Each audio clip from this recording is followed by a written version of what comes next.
Welcome to the Treasury Update Podcast, presented by Strategic Treasurer, your source for interesting Treasury news, analysis, and insights in your car, at the gym, or wherever you decide to tune in. Thank you for tuning in to this episode of the Treasury Update Podcast. My name is Jason Campbell, Business Development Leader here at Strategic Treasurer, and I'm thrilled to be hosting today's discussion around midterm effects on Treasury, interest rates, and liquidity planning. My guests today are Craig Jeffery, Managing Partner, and Paul Galloway. Gentlemen, welcome to the show. It's good to be here. Yeah, thanks, Jason. You know, it's that time of year. The ads have already begun. I don't know if you guys have seen it or not. I'm sure you have, right? Because they're everywhere. So it's that time of year when you think about midterm elections that are coming up. And it's funny, I was actually with my son, we were looking through an educational program on YouTube, and it really was a children's program. And then boop, pops up as a political ad. So it's all over the place. So with midterm elections just weeks away, let's take a trip down memory lane and chat about some past effects on Treasury as a result of midterms. So if you gentlemen, Craig, I'll start off with you here. If you want to give us some thoughts around, impacts of what midterms can be or have been to Treasury. As I think back on midterm elections, they tended not to have too big of an impact on different activities, certainly on fiscal activities. There's always a bit of a trying to get the electorate juiced up about something. That's been the case generally. It's fairly muted. There's a bigger impact on Treasury, much more concern and decision points before like presidential elections. So since midterms tend to be more muted, I guess I would say. Now this one, there's a few other things that are having an impact on Treasury in a midterm. So it's a little different than some of the other ones. I would say, at least that's how I'm remembering midterms, less impactful than the presidential election years. And Paul? Yeah, I would tend to agree with that. Where there could be some impact coming from midterms would be, a change in the House or Senate where it could impact or influence policy making that could have a downstream effect to organizations. But generally, midterms aren't as big an impact as a presidential election, as Craig pointed out. I said something about this midterm. There's a few other things that I think are coming concurrently with midterms in the U.S. And you see other things happening globally. So I think there's a couple things there that are, what's happened in the past, what's happening now. The midterms, it's not just the midterms that concern Treasury. There's inflation. There's the recession that we're in the U.S. There's high inflation in the U.K. Concerns about global recession, 98%. But it's not just about U.S. midterms. Just looking across the pond, a significant economy country, the UK, there's been a lot of leadership change. I mean, the Queen's passing, a new king. We've also had the Prime Minister, Liz Truss, has now been in place since September 6th.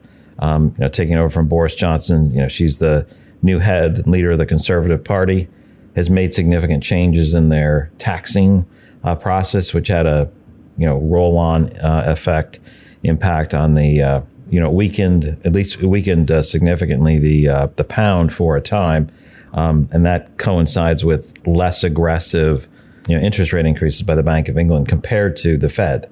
So there's a number of things happening there, and that's just one aspect. On the U.S. midterm side, if we look at that as midterms is just another element that impacts Treasury. Politicians really, they control some fiscal policy. The Fed controls monetary policy, theoretically very independent on the monetary policy side. Fiscal policy, there's certainly been a number of things done, which I think we could attribute to, as a lead up to the midterm elections to help reduce some of the price and inflation that we've seen taking place. And our country, right, our narrow focus is on what's going on within our borders, right, knowing that our midterm elections. But what you brought up a good point, though, is the global aspect of it, right? So the UK, what's going on in that situation. If I'm not mistaken, there was Italy, who just, again, a different swing of government that was just elected. And just how the global impacts, right? So not just the US market, but how's it impact from a global scale and different currencies and different stocks, different organizations, even when we think about, how it impacts our supply chains, there's so many different variables out there that outside of just our US policies and our lawmakers that we don't probably put into consideration all the time. Paul, your thoughts? Kind of dovetailing on the comments that Craig made, especially from a global standpoint, I can't not bring up Russia, Ukraine. Today, President Vladimir Putin annexed the eastern portion of Ukraine. That is going to have significant impacts globally.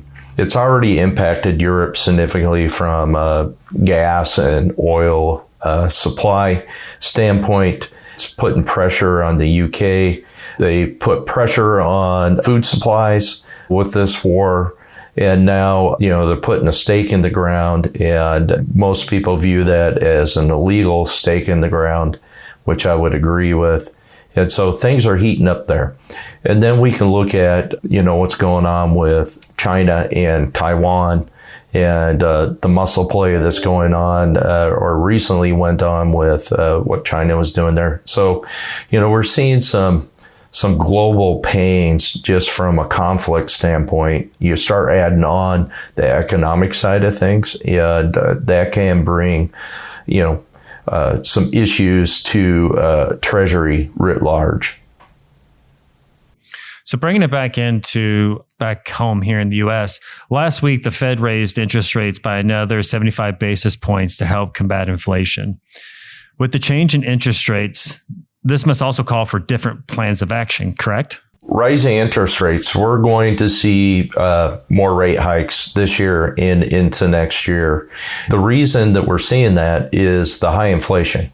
We're still sitting at about 8%. The Fed wants something that's closer to a 2% level on a longer term basis. And the only way you get there is you got to cool down your economy. Our economy is still really red hot. We have very low unemployment. We have high inflation.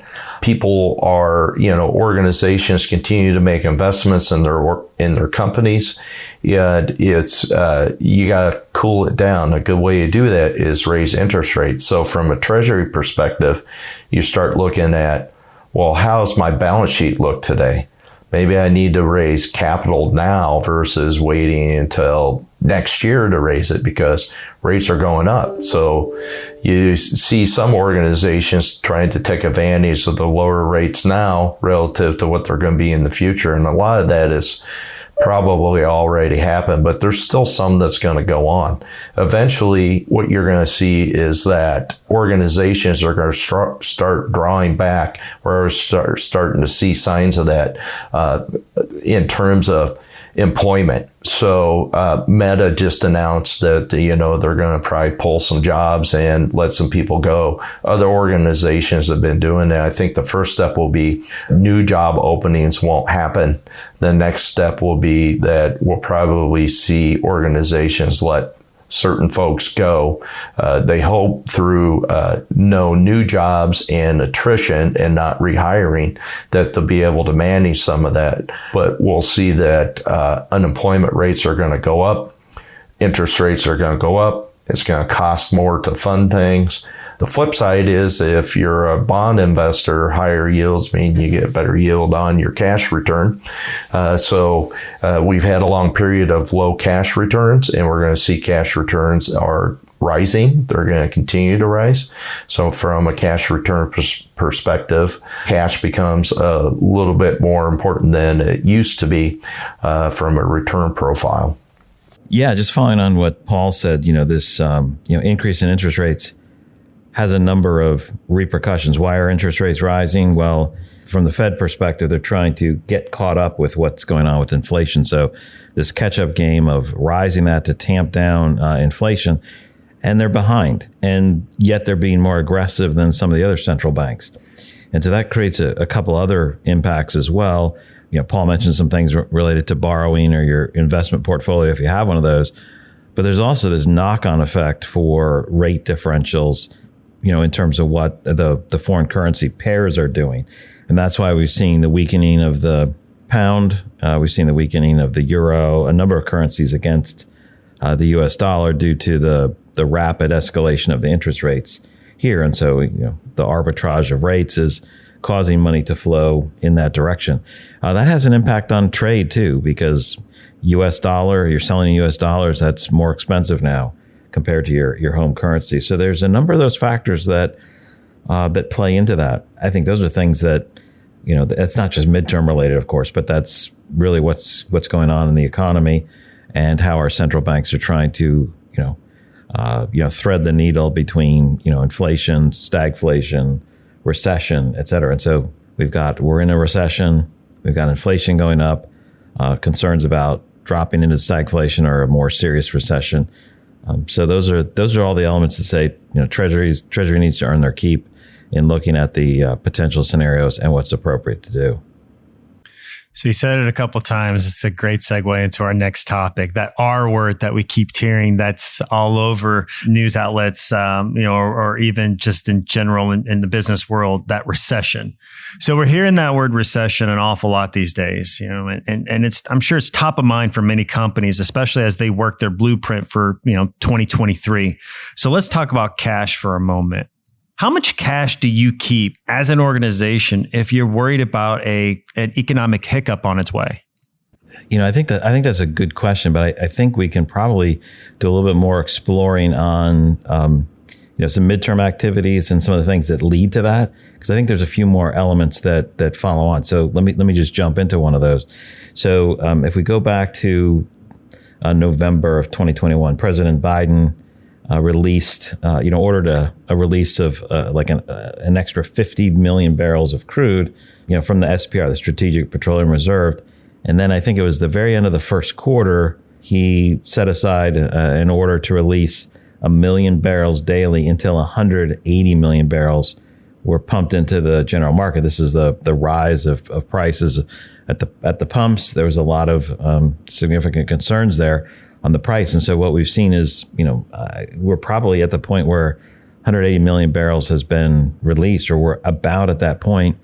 I don't know. I did some looking to try to find out how much has been released. I don't think there's a daily reporting of it, but that's significant. That's, we've seen a drop in the SPR of over 25% in less than a year. And we've never done that. I mean, there's certainly political reasons for releasing oil. There's practical reasons, political reasons. Time to time, when there's pricing issues, that'll be released. That's been done over lots of administrations. But this is really, really significant in terms of the size and the speed of what's gone on. And so, I guess part of that is what does that do? Is that geared to just provide price relief pressure? I don't think that certainly handles it in the short term, because the market has more fuel. But does that make a long-term impact? So I guess, when we think about this is, there's a storm, there's a shortfall in supplies, we need energy, great use for it. There's a war, there's uneven distribution, distributing the energy works. If there's a situation where there's you're in the winter and people are in danger of freezing, that's a perfect reason to release it. Prices are moving higher, energy costs are more. Seems like that's not as good of a reason to do so. If it's a temporary situation, maybe provide some relief, but more of a long-term issue, that seems to be a bit of a challenge. There can be lots of different views on that, but certainly this is a massive release of oil systematically over a period of time. And this has also been done when, the use of fuel has been declining. So, that's in the context of what's going on with interest rates, inflation, and a general recession. So I think those are sort of the backdrop of what Treasury needs to do. Paul, I don't know if you had any other thoughts on that either, but to me that's a big context, because the supply and demand and supply find an equilibrium, and when we artificially use the SPR to address this, that's a different type of movement. It's a rainy day fund used for something that may be systematic or systemic. Yeah, Craig, I think those are great comments. And from a Treasury perspective, and you think about, we've had such an extended period of easy money, low interest rates, easy access to cash and capital. And organizations, I think, they've drank a lot of the Kool-Aid, for lack of better terms. And so they've packed on a lot under the balance sheet, probably perhaps more than they should for various activities. And when you see interest rates increasing, and you see that, the Fed and trying to slow things down, making things more costly to raise capital, lots of economic turmoil. We are in a recession, whether it's official or not. I believe we're in a recession. I think we have a more global macro recession that's in play. We have a lot of things that are going to be strong headwinds. And so from a Treasury perspective, they really need to take a hard look at their operations, their balance sheet, what the impacts are going to be to the organization with a recession that's in play and as things are going to get tougher.